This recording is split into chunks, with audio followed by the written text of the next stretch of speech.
Hello everyone, welcome to Abhipedia. I am Roshni Gautam और आज की क्लास में हम इंडियन इकोनॉमी जो कि हम यूपीएससी ईपीएफओ की सीरीज़ लेके आए हैं आप सभी के लिए, आपके लिए बहुत हेल्पफुल है और बहुत सारे टॉपिक कंसेप्ट्स हमने कर लिया है, जाके प्लेलिस्ट में ज़रूर आप देखेंगे। तो आज की क्लास में हम देखेंगे मेजरमेंट ऑफ ग्रोथ और बहुत फेवरेट सब्जेक्ट है, बहुत फेवरेट टॉपिक है, यूपीएससी ईपीएफओ में बहुत आता है। तो इसको इन डेप्थ पढ़ना है, आपको इनसाइट होनी चाहिए इसमें स्टूडेंट।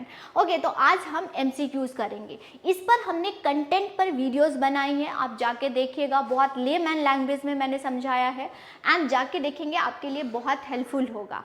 इससे पहले अगर यूपीएससी ईपीएफओ को टारगेट कर रहे हैं और कंप्लीट कोर्स बाय करना चाहते हैं, कहीं भी नहीं आपको समझ आ रहा है कहाँ जाए, तो आपके एग्जाम के लिए अभिपीडिया के द्वारा कंप्लीट कोर्स लॉन्च किया गया है, जहां पर recorded lecture, PDF, test series, doubt session, each and everything आपको मिलेगा इस कंप्लीट कोर्स में।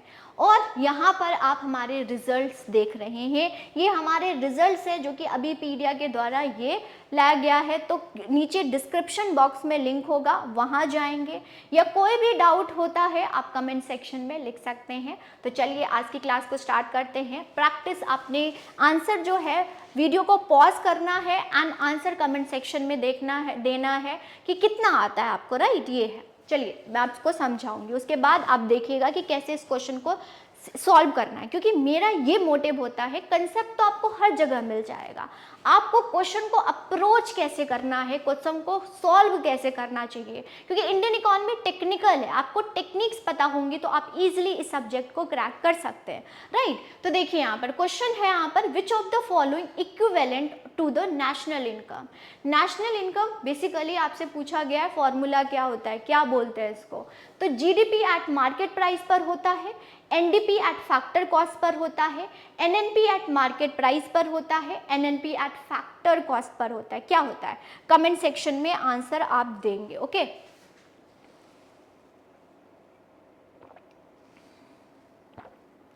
ओके, तो इसको सॉल्व करते हैं। तो नो डाउट अगर आपने मेरी कंसेप्ट्स वाली वीडियो देखी है, वहाँ पर मैंने आपको समझाया है नेशनल इनकम को net national product at factor cost per calculate किया जाता है।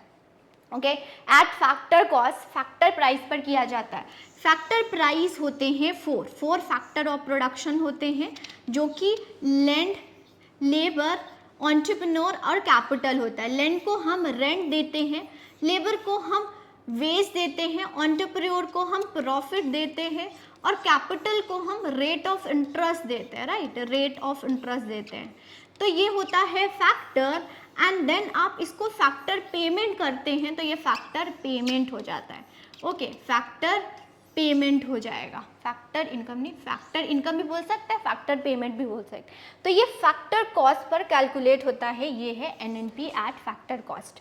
इसी पर जीडीपी का भी मैं आपको बता देती हूँ, जीडीपी का भी फॉर्मूला होता है। जीडीपी का क्या होता है, GDP after 2015 GDP at market price पर कैलकुलेट होता है। ग्रॉस डोमेस्टिक प्रोडक्ट होता क्या है, कंसेप्ट पे समझाया हुआ है।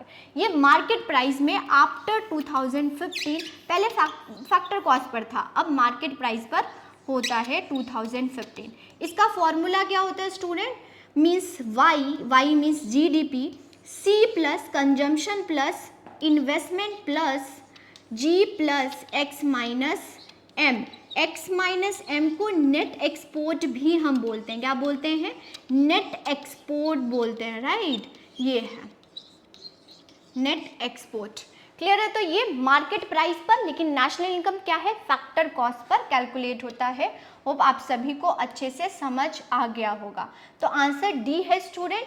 यहाँ पर डिटेल एक्सप्लेनेशन दिया है, आपको पीडीएफ मिल जाएगा, इस पर से आप पढ़ सकते हैं। तो एनएनपी क्या होता है, total value of all final not intermediate goods and services produce by the national residents. Okay, जो इंडियन, जैसे मान लीजिए अगर हमें इंडिया में नेशनल इनकम कैलकुलेट करना है, तो इंडिया के residents all over the India कहीं पर भी हैं, अगर वो अर्न कर रहे हैं तो हमारे नेशनल इनकम में इंक्लूड होगा। Adjust for depreciation, depreciation excluded होती हैं, अगर ऐड होता तो वो ग्रॉस होता, राइट। ये नेट प्रोडक्शन वैल्यू है। फैक्टर कॉस्ट जो कि फैक्टर प्रोडक्शन जैसे लैंड, लेबर, कैपिटल, एंटरप्रेन्योर को मिलता है। क्लियर है। नेक्स्ट देखेंगे net national product NNP of country क्या होगा। बहुत अच्छा क्वेश्चन है, इसको देखो कैसे समझना है। अगर मुझे ये सॉल्व करना होता तो मैं एक एक ऑप्शन पर जाऊंगी। पहले बोल रहे हैं जीडीपी, बेसिकली आपसे पूछ रहे हैं एनएनपी कैसे आएगा। ओके, तो जीडीपी में माइनस कर दो डेप्रिसिएशन। अगर मैं जीडीपी में माइनस कर दूंगी डेप्रिसिएशन तो हो जाएगा नेट डोमेस्टिक प्रोडक्ट, ये तो एनएनपी नहीं है। ओके, जीडीपी में माइनस कर दीजिए net factor from abroad. Net factor abroad करेंगे तो ये जीएनपी हो जाएगा, ये जीएनएनपी तो हुआ नहीं है। इन सभी को मैंने समझाया है कैसे कन्वर्ट करते हैं, ये भी मैंने आपको बताया है। GNP minus net income from abroad, यहाँ पर ये प्लस था। ओके, प्लस करेंगे तो जीएनपी हो गया, माइनस कर देंगे तो फिर से आ जाएगा नेट फैक्टर अब्रॉड जीडीपी हो जाएगा, राइट, जीडीपी हो जाएगा। क्लियर है स्टूडेंट। तो जीडीपी में अगर माइनस डेप्रिसिएशन करेंगे तो नेट आ जाता है, अगर नेट फैक्टर अब्रॉड करेंगे तो आप प्लस करेंगे तो नेशनल हो जाता है, माइनस करेंगे तो डोमेस्टिक हो जाता है। ओके, ये है।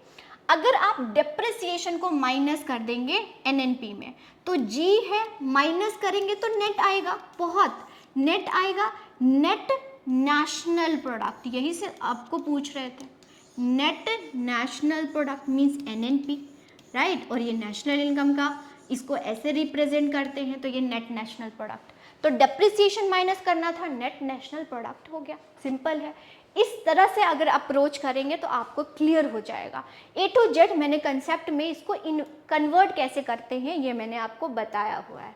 क्लियर है, यहाँ पर प्रॉपर लिखा हुआ है। देखिए जीडीपी क्या होगा, total value of all final goods, सारी गुड्स एंड सर्विसेज की फाइनल नॉट इंटरमीडिएट्स प्रोड्यूस हो रहा है कंट्री के बाउंड्री, जोग्राफिकल बाउंड्री में।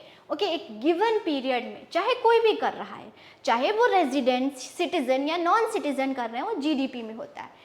जीएनपी में क्या होता है, total value of all final goods and services residents irrespective of boundary. Residents produce कर रहे हैं, बाउंड्री का लेना देना नहीं है। ओके, ये है। जीडीपी फोकस लोकेशन पर करता है कि किस लोकेशन पर आप प्रोड्यूस कर रहे हैं। जीएनपी में ऑनरशिप, ऑनरशिप कौन कर रहा है, कौन नेशनल इनकम अर्न कर रहा है, वो कैलकुलेट होता है, राइट, ये है जीडीपी का फॉर्मूला, और ये मैंने आपको बताया, इसको पढ़ लीजिएगा। चलिए नेक्स्ट क्वेश्चन पर मूव करते हैं। GDP is defined as the value of, GDP का मतलब क्या होता है, जैसे अभी हम देख के आए हैं, आप इजिली इस क्वेश्चन को क्रैक कर पाएंगे। तो ए बोल रहा है goods produce in an economy in a year, goods only, ठीक है, goods and services in an economy, but क्या final goods produce in economy in a year, not final goods and services. Final होना चाहिए, final क्या होता है, जो कि रेडी टू कंज्यूम है। ओके, फैक्ट्री गेट पर आ चुका है, रेडी टू कंज्यूम है। और इंटरमीडिएट गुड्स क्या होता है, जो कि फर्दर प्रोडक्शन पर है। ओके, अभी वो फैक्ट्री गेट पर नहीं आया है। तो final goods and services produce in an economy in a year, तो हम उसको क्या बोलते हैं, जीडीपी। और गुड्स एंड सर्विसेज बोथ आएगा, नॉट ओनली। गुड्स को बोला जाता है visible item, okay, visible item, और सर्विसेज को इनविजिबल आइटम, ठीक है, इनविजिबल आइटम। ओके, ये है। तो ये क्या होगा, जीडीपी फाइनल। देखिए मैं चार चीज आपको बताती हूँ। ओके, जीडीपी क्या होता है, फाइनल गुड्स एंड सर्विसेज होना चाहिए, एक जोग्राफिकल बाउंड्री में होना चाहिए, एक फाइनेंशियल ईयर में होना चाहिए, सिटीजन या नॉन सिटीजन। ये चार कंसेप्ट याद रखिएगा, जीडीपी हो गया, ठीक है। ये फॉर्मूला है जीडीपी का, लोकेशन पर फोकस करता है। क्लियर है, ये। नेक्स्ट देखेंगे स्टूडेंट, नेक्स्ट क्वेश्चन है, per capita income is obtain by dividing national income by total population of the country, total working population, area of the country, volume of the capital used. Okay, ये है। तो per capita income का formula क्या होता है, आता है तो आपको पता हो जाएगा। पर कैपिटा का फॉर्मूला होता है national income upon total population. Okay, total population, तो पर कैपिटा इनकम हो जाएगा, ठीक है। पर कैपिटा इनकम आपको एवरेज इनकम, अब होता ये है कि जीडीपी में जब जीडीपी कैलकुलेट करते हैं तो इंडिविजुअल की इनकम का पता नहीं होता। अगर जीडीपी में हम अगर कोई 10 इंडिविजुअल भी अर्न कर रहा है तो आपको जीडीपी इंक्रीज देखने को मिलेगा। इंडिविजुअल इनकम हमें नहीं पता होता है, ग्रॉस डोमेस्टिक प्रोडक्ट, जब हम जीडीपी कैलकुलेट करते हैं। Advance version per capita income आया जिसपे पर एक इंडिविजुअल की इनकम कितनी है ना, अर्न, हमारी इकॉनमी ग्रोथ हो रही है, लेकिन सबकी ग्रोथ हो रही है, इंक्लूसिव डेवलपमेंट हो रही है या नहीं हो रही है, तो उसके लिए पर कैपिटा इनकम है। Okay, per capita income average income बताता है, ये भी पूछ लिया जाता है। इसका फॉर्मूला होता है national income upon total population into 100। Okay, ये है। तो क्या होगा यहाँ पर, total population of the country, working population नहीं होगा, एरिया ऑफ द कंट्री और labour of cap. Working population क्या होता है स्टूडेंट, एक लेबर पॉपुलेशन और एक वर्किंग होता है। जो विलिंग है और जो एबल है, अगर उसको जॉब मिल रहा है, दैट इज वर्किंग कैपिटल, ठीक है। ये तो ये total population of the country. देखिए, एवरेज इनकम बताता है एक स्पेसिफिक कंट्री रीजन के लिए। इसका फॉर्मूला है total income upon total population. इस प्रकार से आप इसको कैलकुलेट कर सकते हैं, तो आ सकता है, ठीक है। अब पर कैपिटा इनकम का बेनिफिट क्या है, बहुत बार एग्जामिनर असर्शन स्टेटमेंट में पूछ लिया जाता है, इसको देखिएगा। Per capita income standard of living बताती है, मीन हर एक इंडिविजुअल की कितनी, द वे ऑफ लिविंग बताता है कि रह कैसे रहा है, रह रहे सब ठीक है, लेकिन आप रह कैसे रहे हैं अच्छा हेल्दी एनवायरनमेंट में, ये पर कैपिटा इनकम बताता है, जीडीपी नहीं बताता है। इकोनॉमी कंपैरिजन हो सकते हैं कि कोई भी कंट्री में एक हर इंसान कितना डेवलप्ड है, वो पर कैपिटा इनकम, और कंपैरिजन इजीली होता है। इकोनॉमी प्लानिंग कर पाते हैं, जैसे आपकी पर कैपिटा इनकम कम होगी, आपके इंडिविजुअल रहने वाले इंडिविजुअल आपकी कंट्री के, तो उस अकॉर्डिंग आप पॉलिसीज प्रोग्राम्स बना पाएंगे, राइट। ये है। फिर आता है एड एलोकेशन, उसके अकॉर्डिंग आप सॉल्यूशंस लेके आएंगे। एड मतलब सॉल्यूशंस। इन्वेस्टमेंट डिसीजन, आप उस किस सेक्टर में, किस पर्टिकुलर सेक्टर में आपने इन्वेस्ट करना है, इसके लिए ले आके आएंगे। इनकम डिस्ट्रीब्यूशन, कौन से सेक्शन ऑफ पीपल को आपने इनकम डिस्ट्रीब्यूट करना है। परफॉर्मेंस इंडिकेटर, आपको पता चलेगा कि आपके कंट्री में रहने वाले लोग कैसे हैं, कितनी उनकी लेवल है, कितनी उनकी स्टैंडर्ड ऑफ लिविंग, आप अगले 10 साल में आप कहाँ पर हो सकते हैं, ये होता है। सोशल वेलफेयर होगा student, welfare, okay. Poverty, unemployment reduce होगा। जो है पब्लिक अवेयरनेस, आपको पता होगा कि या एक्चुअल में कि हमारी देश कितनी डेवलप्ड हो रही है, वो बहुत अच्छा पर कैपिटा। जीडीपी अगर बात करें तो जीडीपी ठीक है, जीडीपी में रियल जीडीपी होता है, नॉमिनल भी आता है। रियल ज़्यादा बेहतर है नॉमिनल से, ओके, और रियल जीडीपी से भी बेहतर है पर कैपिटा इनकम। ये भी पूछ लिया जाता है एग्जामिनर के द्वारा, तो इसको नोट करेंगे। लीजिए, रियल जीडीपी का बेसिक डिफरेंस आपको पता होना चाहिए, नॉमिनल जीडीपी और रियल जीडीपी, बेसिक डिफरेंस, इसको मैं अभी आपको समझाऊंगी। तो रियल जीडीपी, क्या रियल जीडीपी डिस्क्राइब करता है, total market of all final goods and services produced within a country in a given period measure using current year. Okay, the total market value of all final goods and services produced by the nation of a country in a given period regardless where the production take place. Okay, the total market value of all final goods and services with the country in given period adjusted for inflation and deflation. The gross domestic product calculated without considering the environment degradation and depletion of natural resources. Okay, तो ये क्या है real GDP. अब देखिए student, अब इसको हम समझते हैं, ओके, इसको हम अच्छे से समझते हैं। पहले देखिए, मैं आपको बताऊं तो जीडीपी है, एक जीडीपी है, एक मिनट रुकिएगा,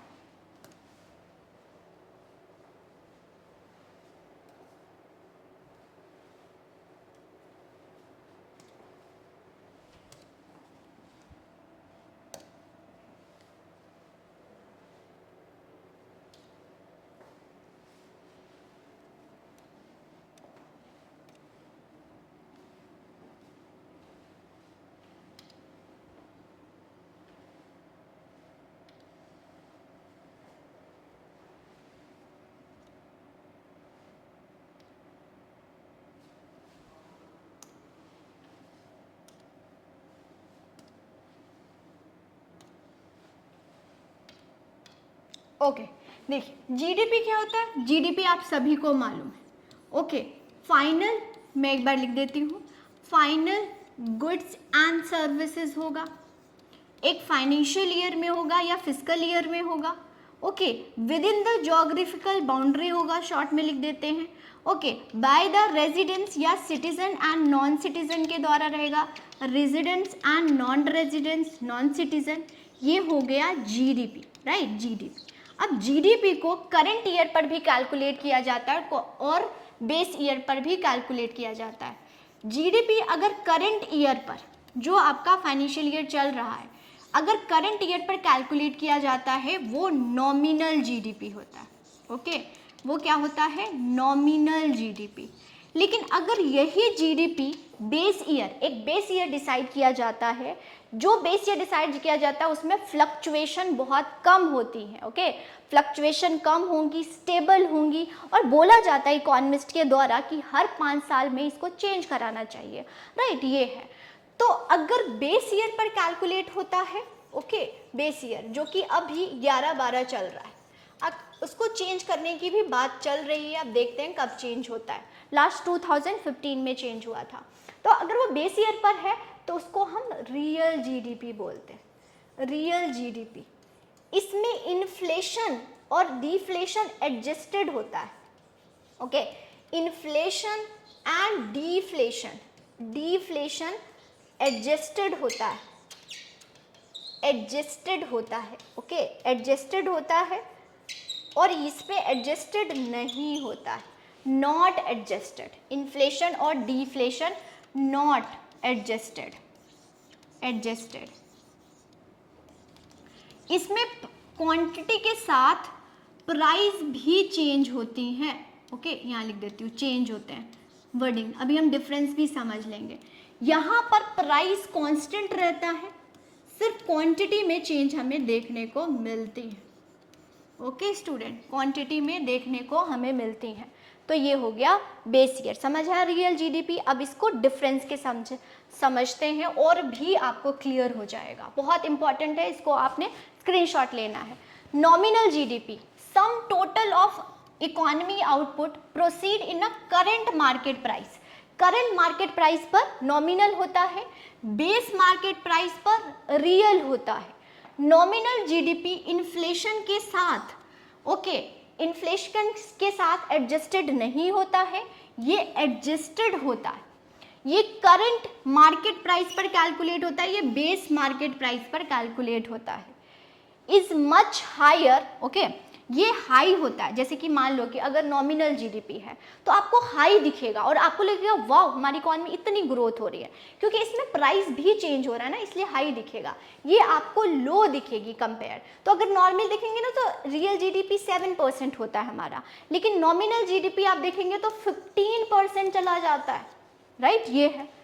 अब यूज हम क्यों करते हैं, कैन बी कंपेयर क्वार्टर। अगर आपको क्वार्टरली, आपको पता है एक फाइनेंशियल ईयर को 4 क्वार्टर में डिवाइड किया गया है, अगर 3 मंथ्स को आपको कंपैरिजन करना है तो नॉमिनल जीडीपी बेटर है, लेकिन आपको ईयरली कंपैरिजन करना है तो आपको रियल जीडीपी करना है। ओके ये है जो नॉमिनल जीडीपी है, वो इकोनॉमी ग्रोथ को एनालाइज नहीं करता है, क्योंकि प्राइस और इन्फ्लेशन सही है, महंगाई सही है, यही है स्टूडेंट। तो इकोनॉमिक ग्रोथ को ये एनालाइज नहीं करता है, ये बहुत इंपॉर्टेंट है, याद रखिएगा। अगर आपसे पूछते हैं कि वेलफेयर और इकोनॉमिक ग्रोथ के लिए कौन सा अच्छा है, वो है real GDP. Very important for the growth of economy, proper की ग्रोथ हो रही है नहीं हो रही है, and for the welfare of the economy क्या है इंपॉर्टेंट, और रियल जीडीपी। ठीक है ये है स्टूडेंट। अब इन्फ्लेशन कितना परसेंट है उसको नॉमिनल और रियल जीडीपी से निकालते हैं। तो नॉमिनल जीडीपी को करंट ईयर प्राइस बोलते हैं एंड बेस ईयर को कांस्टेंट ईयर प्राइस बोलते हैं।